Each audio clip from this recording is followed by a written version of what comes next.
What's going on, y'all? Today we're going to be doing a review on the Kurama K55 mechanical keyboard, which I purchased for $50 maybe a little bit over a year ago now.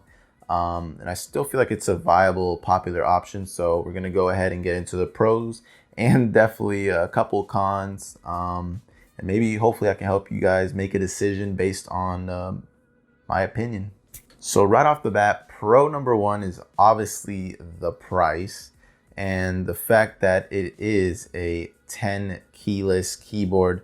Now what that means is you're pretty much not going to have the number pad that a normal keyboard would have, which obviously could clear up space for your your mouse room, giving you the ability to play on things like a lower sense, giving you more room. I'm even considering going to a smaller keyboard because, the smaller the better. Thinking about going to, I think they call it a 60%. I don't know. I just like the aesthetic of the smaller looking keyboard. I am aware that the fact that there is a, I believe, $30 version that is backlit only the color red, I believe. But I didn't want to limit myself to that. I like having the RGB stuff going on. I do wish they were brighter. I don't know if you guys can see that. Nah, maybe the lighting will mess it up, but it is pretty dim. It doesn't get too bright, but it's definitely noticeable off camera. It has a bunch of functions. If you guys don't already know, to achieve that, you hold function down. Actually, yeah, you hold the, you hold the key function down, and you just type within any of these particular numbers, and you'll see how it changes each color setting. They have quite a bit. I do personally prefer the one where it's like scattering a bunch of different colors on each and every key.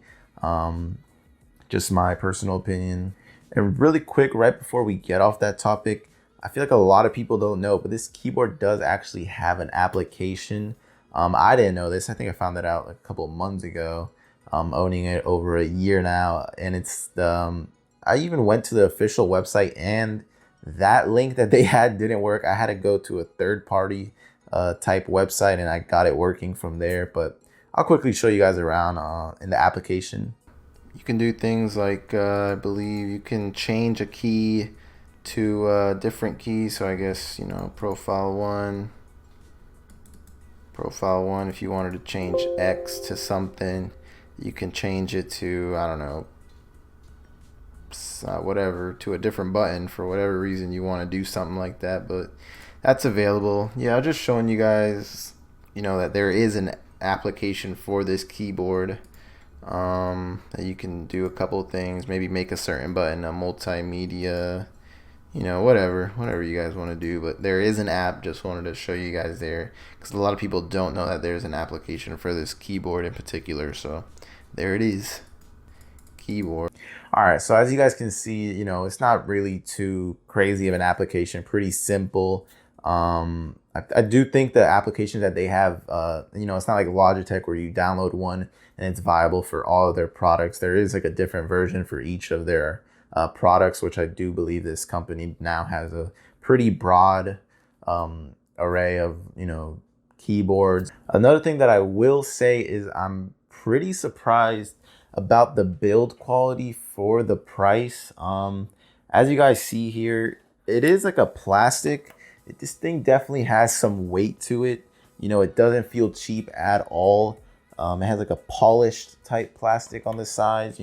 Again, definitely has some weight to it. Doesn't feel cheap at all. Only thing I'll say feels kind of cheap is when you're using the actual keyboard, the clicks kind of feel like springy, like if you're touching something on a springboard. Not a crazy complaint, but that also dives into my only complaint about this keyboard, and my friends will definitely vouch for this, and it's the fact of how loud this keyboard can get.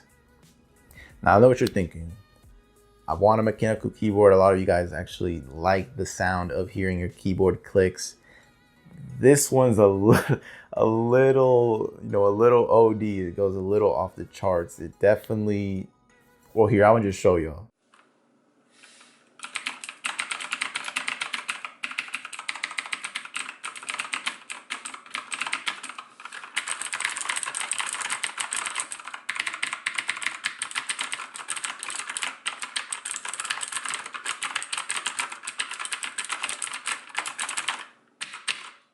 Okay, so I don't know if the mic does it justice to the ears, but it's definitely super obnoxious. So if you guys are gonna be, you know, in a space where you have people around you, and you're gonna be, you know, doing other stuff other than gaming, but also typing, it's definitely super distracting. If you have your own earphones in, then, you know, you're in your own world. But I've had, you know, people complain in my house that they could hear it from the living room of how, you know, and I'm just gaming, I'm not even, you know, typing things up. So it's definitely something to, you know, think about. If you do, you know, want, this is honestly the loudest keyboard I've personally heard in my life in person.